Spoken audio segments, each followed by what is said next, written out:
bayram günlərində insanlar bu şəkəri bura, paxlavadan yeyir, qoğaldan yeyir və artıq çəki alırlar. Bu çəkini bayramdan sonra endirmək olurmu, yoxsa müəyyən bir vaxt lazımdır? Belə deyim, müasir tibb hər şeyin öhdəsindən gəlməyə qadirdir.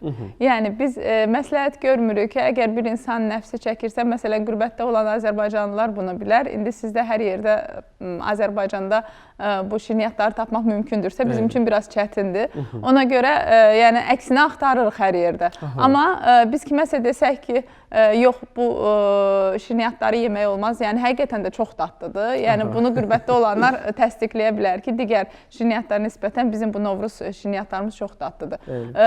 Və biz deyə bilmərik ki, yox, onu yeməyin. Biz alternativ olaraq düşünmüşük ki, necə etmək olar ki, məsələn, bayram şirniyyatları yeməsinə rəğmən insan kilo almasın. Və ya həddindən artıq yemək istəməsin. Bax, bu mümkündür. Bəli. Necə mümkündür?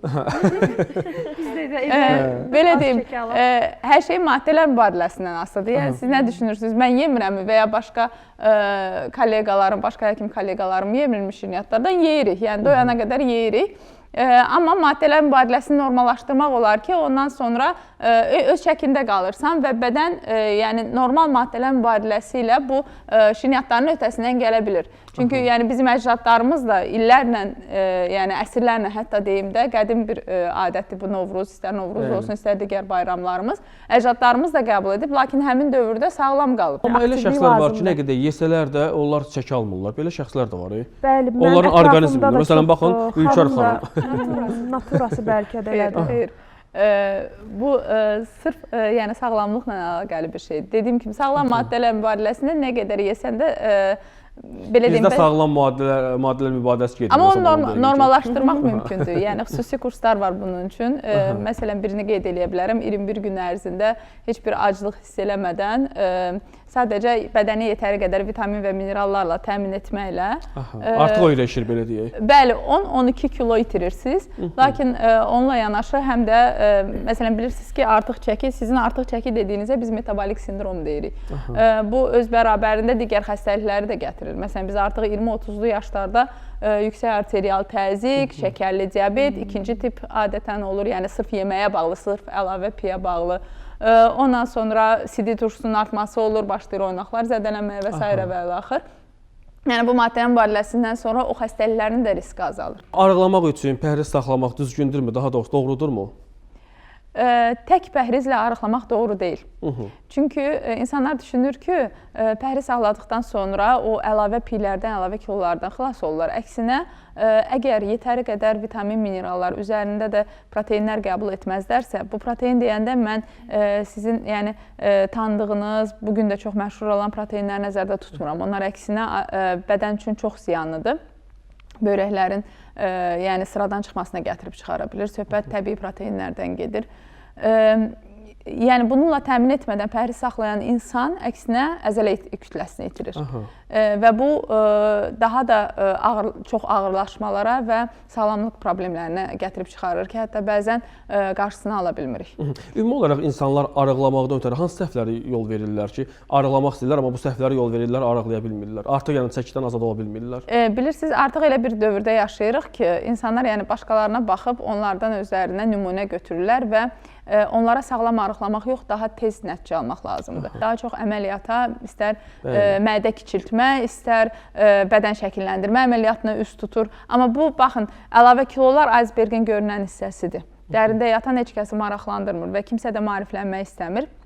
Və istər bədən şəkilləndirmə olsun, istər mədə kiçiltmə əməliyyatı olsun, bunların özlərinin ağırlaşmaları var. Və bu digər fəsadlara yol açar. Bəli, və heç kəs sığortalanmır ki, ondan sonra o əlavə kilolar qayıtmayacaq.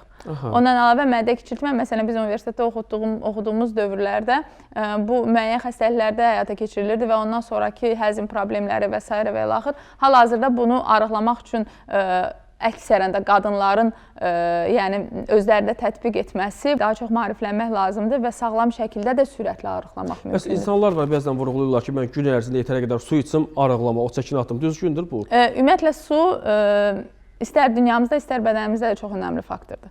Yəni beynimizin əksər hissəsini su təşkil edir. Qanımızın maye hissəsi, biz ona plazma deyirik, əksər hissəsi sudur. Bağırsaqların işləməsi üçün su lazımdır. Amma sual ondadır ki, hansı su? Məsələn, Almaniyada xəstələrin əksəriyyəti qazlı sulardan istifadə edir. Yəni bunun rəngli su olması önəmli deyil. Amma o dediyimiz qazlı sular bizim qanın mayeli hissəsinə keçmir. İstər çaylar, bəzilərindən soruşursan ki, gün ərzində nə qədər su içirsən, deyir mən çay içirəm, bu kifayət deyil. Əvvəla, istər çaylar, istər qazlı sular, bunlar böbrəyin fəaliyyəti üçün zəif, yəni böbrəyin fəaliyyəti üçün çox ziyanlıdır və su bizim yoğun bağırsağımızdan sorulur. Su və kalsium. Məsələn, insan var ki, dərisi qurudur və ya müəyyən problemləri var, deyir ki, yəni mən su içim, onun düzələrmi? Yox. O zaman artıq bağırsağı sağaltmaq lazımdır ki, yoğun bağırsaqdan suyun sorulması. Yəni, hər su içəndə su sorulurmu? Xeyr. Deməli, bax, bu faktorlara diqqət etmək lazımdır. Axşam yeməyinin arıqlamağa bir təsiri varmı? Yəni, saat neçədən sonra yeməsə daha məqsəd yönlüdür? Kimi dindirsən, deyirlər ki, saat 6-dan sonra yemirəm. Amma tam əksinə olur, hə? Yox, o deyil. Biz məsələn Almaniyada adətən axşam və gecə növbələri keçiririk və o müddətə yeyə bilmirik. İndi biz axşamı yeməməliyik saat 6-nı keçib. Yox. Əslində orada məqsəd o nəzərdə tutulub ki, bildiyiniz kimi axşam 9-dan sonra ümumiyyətlə saat 10 və 4 arası yuxunu hər kəs yatmalıdır. Amma bunu müasir dövrdə etmək biraz mümkün deyil. Sadəcə nəzərdə tutulub ki, yəni əvvəlki dövrlərdə insanlar saat 9-dan yatıb 6-da dururdusa ki, bu normadır.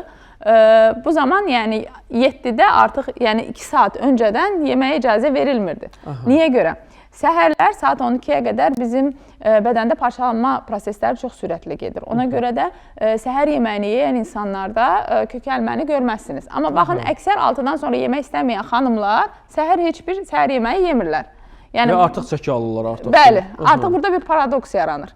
Yəni 12-yə qədər hətta bizim atalardan gələn söz də var ki, səhər yeməyi sənindir və ya axşam yeməyini düşməninə ver və s. Bu doğrudur. Bu həqiqətən də tibbə əsaslanıb. Amma 6 dediyimiz, yəni yuxudan 2 saat öncədən sırf yeməmək məsləhət görülür ki, çünki axşama doğru artıq bizim həzm prosesi zəifləyir. Ümumiyyətlə, bədən yatmağa hazırlaşır, bədən zəifləyir, ona görə nəzərdə tutulub, həzm prosesi zəif gedir deyə.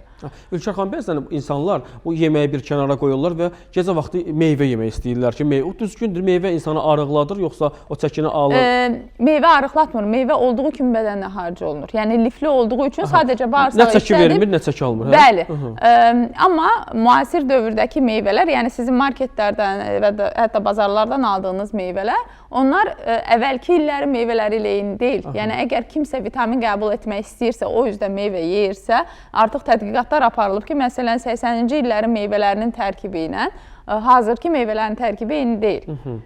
Yəni, genetiki dəyişmiş meyvələr də var və ya uzun müddətli saxlaması olsun deyə satılan bahalı meyvələr də var.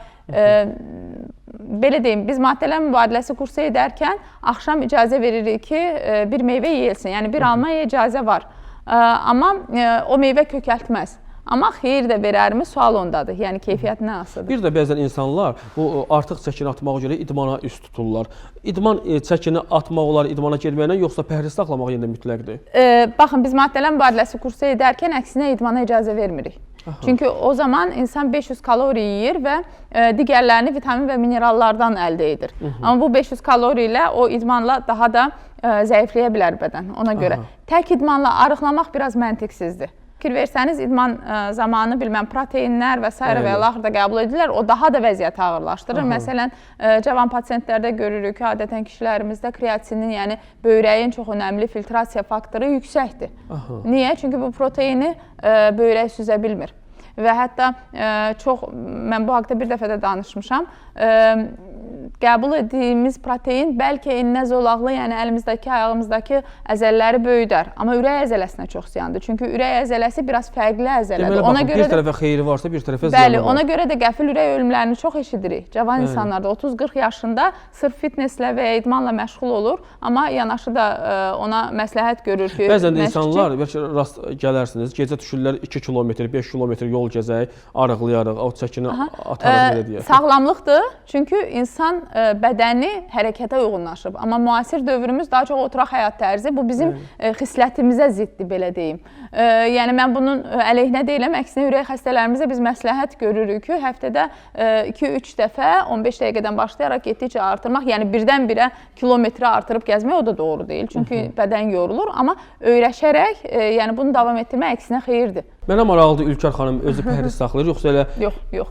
Məni pəhriz saxlayan görməzsiniz. Yəni siz də yeyirsiniz, günərsiniz, amma... Mən belə deyim də, hətta Azərbaycan xanımlarına da bir sir öyrətmişəm ki, məsələn, deyir ki, qonaq getdikləri yerdə, məsələn, təbii vasitələr var ki, hansını yeməkdən əvvəl qəbul edə bilirlər və qəbul etdikləri karbohidratlar soğurulmur. Elə bilə heç nə qəbul etməyiblər və öz kilolarını saxlayırlar. Bilirsiniz, o pəhriz saxlamaq və ya istədiyi bir şey, çünki əvvəlki dövrlərdə, məsələn, xatırlayırsınızsa, kimsə ölüm ayağında olanda hansısa bir şey ürəyindən keçərdi və verməzdilər ki, şəkəri qalxar, amma o ona stres yaradardı. Məsələn, biz onun lehinə deyilik.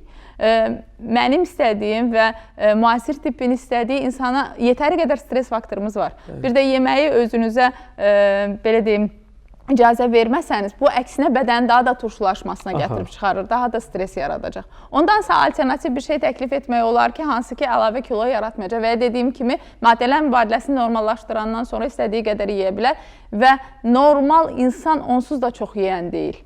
Amma artıq iştahın artması varsa, burada bəzi faktorlar araya girir. Bizdə bir ki, çörəyə daha çox tələbat var. İstənilən yeməyin yanında o çörək... O nə deməkdir? Bədəndə yetəri qədər vitamin çatmır və bədən düşünür ki, o çörəyi yesə doyacaq.